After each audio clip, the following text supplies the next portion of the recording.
Alléluia.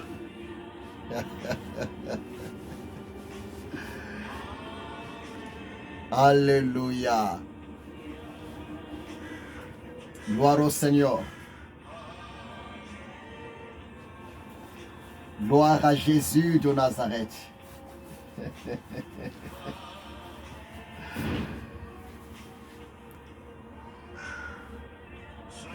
Il est tellement bon, l'Éternel des armées. Il est tellement bon, notre Dieu, Père céleste. Que le nom du Seigneur soit complètement béni, de génération en génération. Bonjour mon frère. Bonjour ma soeur. Bonjour papa, bonjour maman. Bienvenue dans votre émission, l'émission chrétienne. L'émission qui parle rien que du Créateur. L'émission qui parle rien que d'un seul homme, le sauveur de l'humanité, Jésus-Christ de Nazareth. Que Dieu vous bénisse encore pour votre disponibilité. Et encore un grand merci de m'avoir accepté encore aujourd'hui pour vous parler de la part de l'Éternel Dieu. D'ailleurs, il est écrit dans la parole de Dieu, dans Psaume 150, verset 6, la Bible déclare que tout ce qui respire glorifie l'Éternel. Tu sais, mon frère, ma soeur, nous ne sommes que des locataires par rapport au souffle de vie que nous avons. À vrai dire, le propriétaire de ta vie, le Seigneur, le propriétaire, le maître de ma vie, par rapport au souffle de vie, c'est qui? C'est l'Éternel Dieu. C'est pour cela,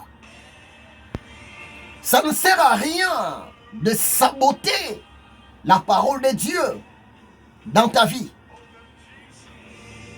Ça ne sert à rien de négliger à écouter la voix du Seigneur. Parce que la Bible déclare, tout passera, la terre passera, la nature passera, même le corps de l'homme va retourner dans la poussière. Mais ce qui est vrai, la parole de Dieu ne passera jamais. Que Dieu te bénisse, mon fils, l'évangéliste Anthony Poudret, je t'aime bien, depuis île Maurice. Sois béni. Que Dieu te bénisse abondamment. Évangéliste Anthony Poudret, toi et ta famille, que Dieu vous bénisse. Et que ma prière, que l'Éternel Dieu puisse encore intervenir davantage pour la paix dans votre pays, île Maurice. Oui. Jésus étant que le prince de la paix, il est au contrôle pour vous visiter dans votre pays là-bas, en île Maurice. Mon frère, ma soeur, je pense qu'aujourd'hui, presque tout le monde dans le monde est en train de célébrer la fête de Saint-Valentin. Mais pendant que je suis chez moi à la maison, le Saint-Esprit m'a mis à cœur de m'approcher auprès de toi, enfant de Dieu chrétien,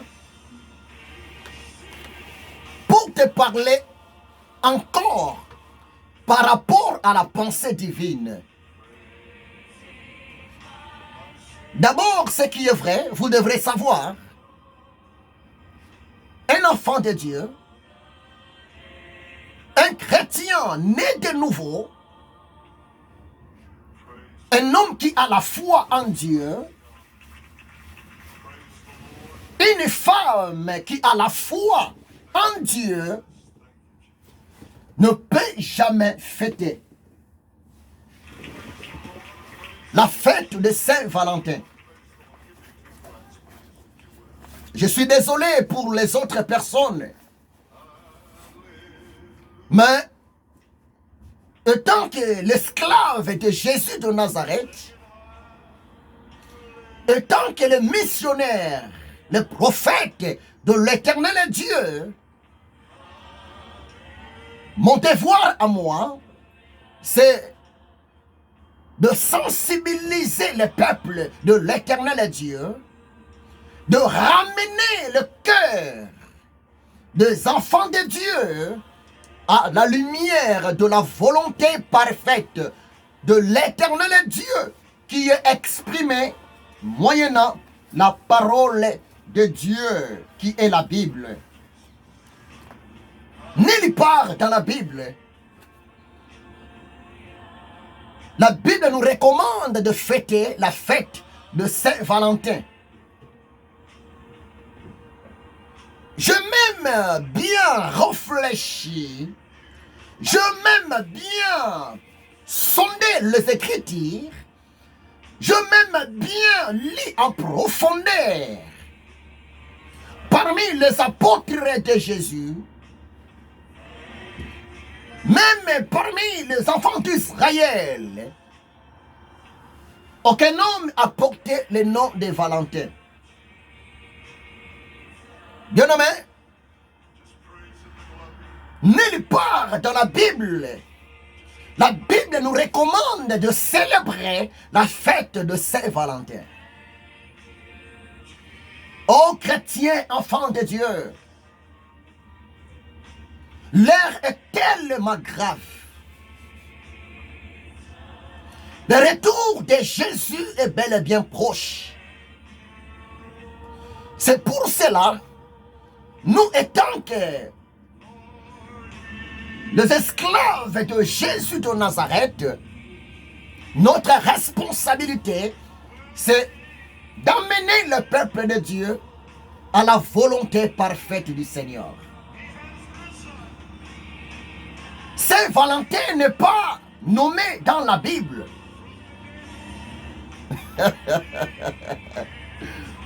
Parmi les apôtres, aucun homme était appelé au nom de Saint-Valentin. Oui, ce qui est vrai, si quelqu'un accepte Jésus dans son cœur, comme Seigneur et Sauveur de sa vie, la personne est sauvée. Et par là, je peux même vous dire que en Jésus de Nazareth, tout chrétien né de nouveau, toute femme née de nouveau, est aussi appelé un saint. Parce qu'à vrai dire, un saint, c'est la personne qui est sanctifiée constamment par le sang de Jésus de Nazareth. Un saint, c'est la personne qui a une bonne communion permanente avec le Seigneur, le sang d'Israël, Yahushua HaMashiach. Mais essayons un peu de regarder ce qui se passe aujourd'hui dans le monde. Le diable est tellement malin. Le diable profite devant de fêtes, de cérémonies voire même de dates qui ne sont pas du tout fondées à la lumière de la parole de Dieu, tout ça, c'est pour détruire l'humanité, c'est pour détruire la vie des hommes créés à l'image de Dieu. Prévenez que pendant la fête de Saint-Valentin, vous allez remarquer, vous allez même voir, il y a beaucoup de gens qui arrivent à consommer de l'alcool sans modération. Et voire même pendant cette fête de Saint-Valentin, il y a beaucoup des hommes tombent dans le péché de l'infidélité. Il y a beaucoup même de femmes tombent dans le péché d'adultère pour le marier. Et vous allez même remarquer pendant cette fête de Saint-Valentin, beaucoup de célibataires, hommes ou femmes, tombent dans le péché d'impudicité. Mais que dit la parole de Dieu? Si vous lisez Romains chapitre 6, verset 23, la Bible dit ceci, car le salaire du péché, c'est la mort. Bien-aimé, toute manifestation, toute fête qui pousse l'homme à pécher, toute fête qui pousse l'homme de se séparer de l'éternel Dieu, cette fête est bel et bien d'origine satanique, diabolique et démoniaque. C'est pour cela, un enfant de Dieu, un serviteur de Dieu, une servante de l'éternel Dieu, ne peut jamais fêter n'importe quelle fête. Parce que nous sommes dans le monde. Mais nous, les chrétiens nés de nouveau, nous ne sommes pas de ce monde. Bien-aimé, mon ami, pour ne pas manger le mot, la fête de Saint-Valentin, c'est une fête purement mondaine, c'est une fête purement loin de la volonté parfaite de l'éternel Dieu. Mais nous les chrétiens, nous avons nos fêtes. Exemple, la fête de la Pâque, c'est une fête normale. Parce que pendant la fête de Pâques, les enfants de Dieu, le chrétien, sont là pour dire merci à l'éternel Dieu. Merci à Jésus de Nazareth pour l'œuvre de la croix. Parce que c'était pendant la fête de la Pâque que Jésus a accepté de donner sa vie comme un agneau, sans défaut et sans tache, pour notre salut par la foi. Oh bien-aimé, nous sommes arrivés à la fin de toutes choses. L'heure est tellement grave. Le temps où nous sommes arrivés, c'est beaucoup plus le temps de s'approcher de temps en temps à l'éternel Dieu. Le temps où nous sommes arrivés, c'est beaucoup plus le temps de développer l'intimité avec Dieu. C'est le temps de chercher à rester dans la volonté parfaite de l'éternel Dieu. Tu sais pourquoi? Parce que c'est très bientôt, la trompette va sonner. C'est très bientôt, Jésus va retourner sur la terre pour chercher son Église, pour chercher ses fidèles. C'est pour cela, si vous lisez dans la Bible Amos 4, 12, mais quelle est la parole de Dieu? Amos 4, 12 déclare: prépare-toi à la rencontre de l'Éternel Dieu. Bien-aimé, la meilleure façon pour se préparer au jour du Seigneur, ce n'est pas la fête du monde. Au contraire, la meilleure façon pour se préparer afin d'être prêt le jour d'enlèvement, c'est de rester dans un état de prière permanente. C'est de rester dans une vie de consécration devant l'Éternel Dieu. Oh bien-aimé, nous sommes des passagers. Peu importe ta position sociale, nous sommes des pèlerins. Peu importe le nom que tu portes, peu importe ta famille, bien-aimé, nous ne sommes que des passagers sur la terre. Il y a un temps pour chaque chose. Il y a un temps pour naître. Il y a aussi un temps pour mourir.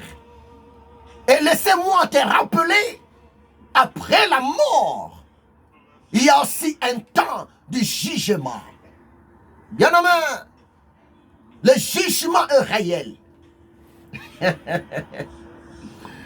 Bien-aimé, l'enfer existe. Mon frère, ma soeur, le paradis aussi existe. Que personne ne te trompe. Un jour, l'Éternel Dieu va punir le diable Satan à cause de sa rébellion. Un jour, l'Éternel Dieu va punir tous les anges déchus, les démons, à cause de leur révolte. Ensemble avec Satan, ils seront jetés en étant de feu, en enfer. C'est pour cela le diable est tellement conscient. Le diable n'a pas besoin d'aller seul en enfer. Le diable a besoin d'être assisté par l'homme créé à l'image de Dieu, à la ressemblance de Dieu. Prévenez que le diable utilise plusieurs moyens, plusieurs ruses pour piéger l'homme, afin que l'homme tombe dans le péché et afin que l'homme puisse succomber dans le péché. Laissez-moi te dire ce qui est vrai. L'homme qui est mort sans Jésus, ou bien l'homme qui est mort avec une communion brisée avec son Dieu, la personne est là. La porte du royaume des cieux sera bel et bien fermée pour elle. C'est pour cela qu'il ne faut jamais blaguer par rapport à ta vie. C'est pour cela qu'il ne faut jamais blaguer par rapport à l'éternité. Le temps que nous passons sur la terre, dans le monde visible, est trop court. Le temps que nous passons sur la terre, dans le corps visible, est bel et bien limité. Mais ce qui est vrai, le temps que nous allons passer à l'éternité, ce temps-là est illimité. C'est pour cela le Saint-Esprit continue à me mettre le fardeau. Le Saint-Esprit continue à me parler. Le Saint-Esprit continue à me remplir, à me saisir pour m'approcher auprès de vous afin de vous sensibiliser, pour vous rappeler en disant que Jésus revient bientôt. Le retour de Jésus est proche. Croyez-moi, c'est la vérité. Que personne ne te trompe. Le retour de Jésus est tellement compté. Je vais lire quelque chose dans la parole de Dieu. Dans le livre d'Ecclésiaste. Ecclésiaste chapitre 12, verset 1er.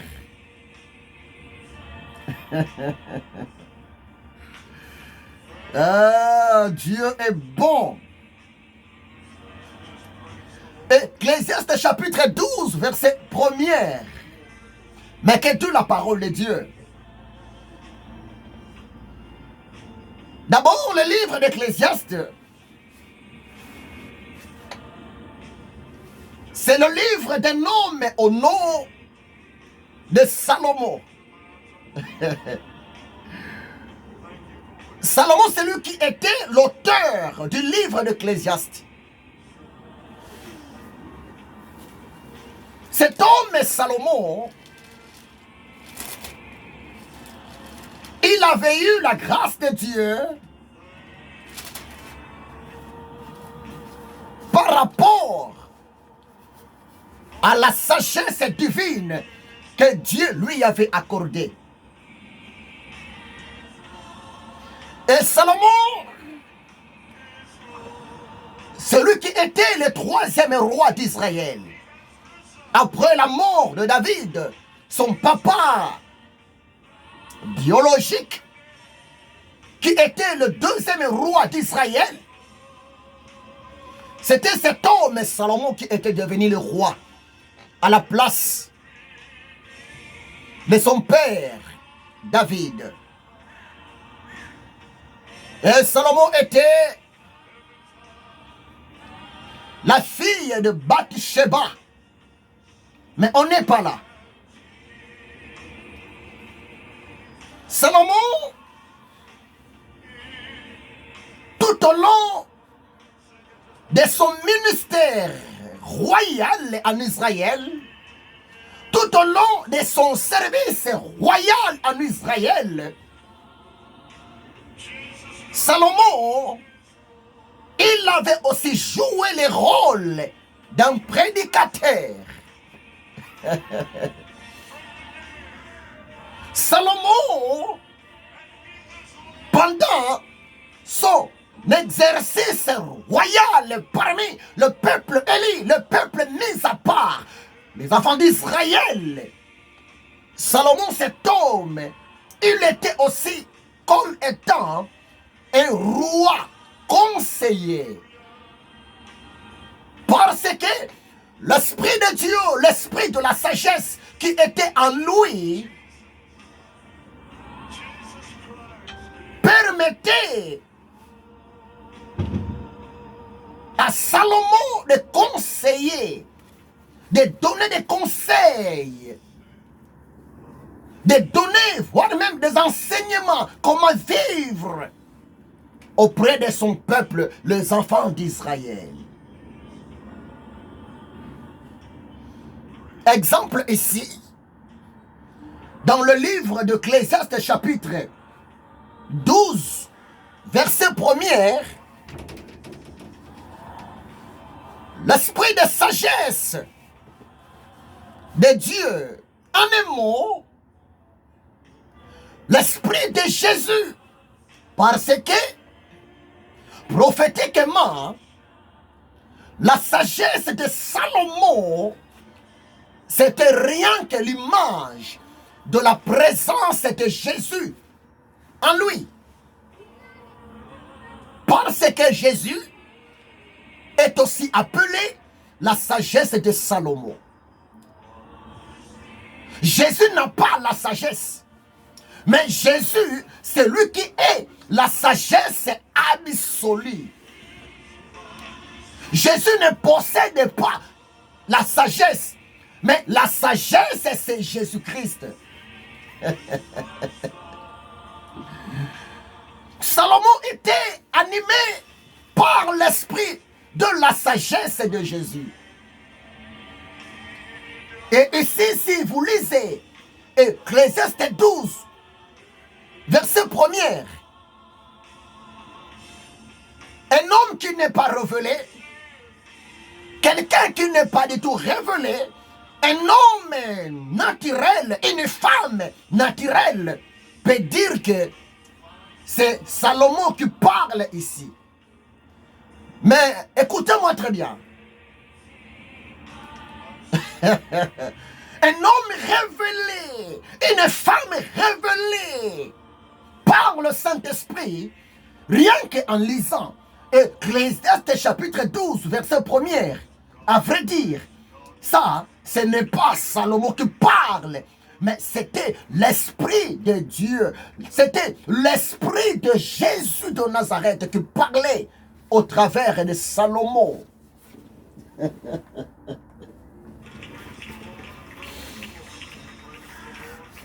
Donc Salomon était rien qu'un instrument que Dieu avait utilisé pour que l'Israël écoute, l'Israël reçoive, l'Israël bénéficie de l'ainsi de l'Éternel. Mais qu'est-ce que l'esprit de la sagesse de Dieu, qu'est-ce que l'esprit de Jésus parlait ces jours-là, moyennant la bouche de Salomon en Israël? Je vais lire ça pour vous. Écoutez-moi très bien. Jeune homme, réjouis-toi dans ta jeunesse. Livre ton cœur à la joie pendant les jours de ta jeunesse. Marche dans les voies de ton cœur et selon le regard de tes yeux. Mais sache que pour tout cela, Dieu t'appellera en jugement. Bien aimé, c'est profond. Je vais encore relire ça, s'il vous plaît. Ouvrez bien les oreilles. Ecclésiaste chapitre 12. Verset 1er. Jeune homme, réjouis-toi dans ta jeunesse. Livre ton cœur à la joie pendant les jours de ta jeunesse. Marche dans les voies de ton cœur et selon le regard de tes yeux. Mais sache que pour tout cela, Dieu t'appellera en jugement. Bien aimé, c'est profond. C'est profond, s'il vous plaît. Et si c'est comme si le papa est en train de parler à ses fils. Et si c'est comme si le grand frère est en train de parler à ses petits frères, à ses petites sœurs. Ici, c'est comme si un berger est en train de parler à ses troupeaux. C'est bien la fête. C'est bien de s'amuser. C'est bien de danser. C'est bien de faire n'importe quoi. Oui, tu peux même me dire, tout te permet. C'est très bien. C'est pour cela la Bible est tellement claire. Ici, c'est l'esprit de la sagesse. C'est l'esprit de ton Créateur qui te parle. Toi qui me suis maintenant. Bien aimé. Laissez-moi te dire ce qui est vrai. Ta vie à toi ne t'appartient pas. Le souffle de vie que tu as ne t'appartient pas. Le corps que tu portes en toi ne t'appartient pas.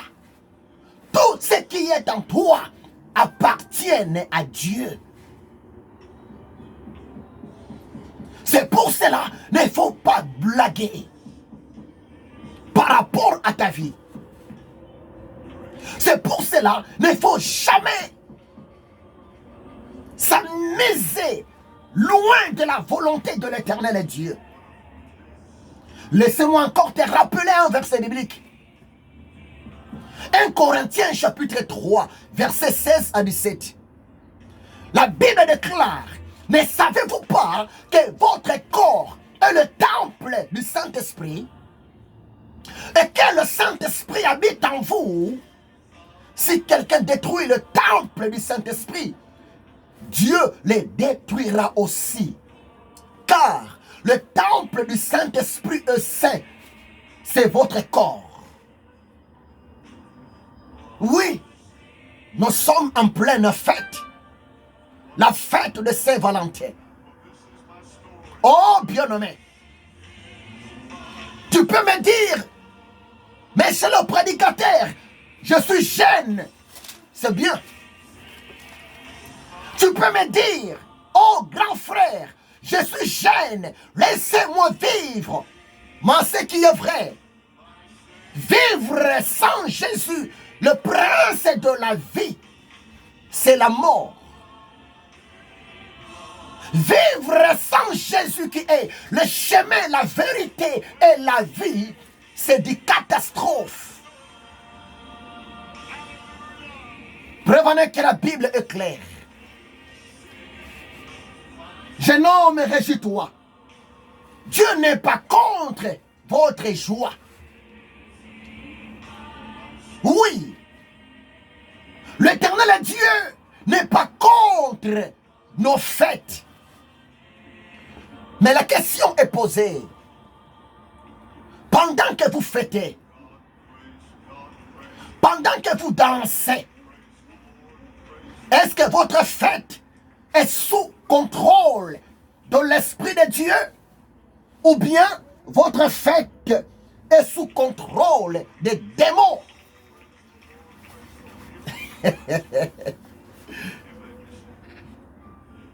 Moi, je fais que mon travail, bien-aimé.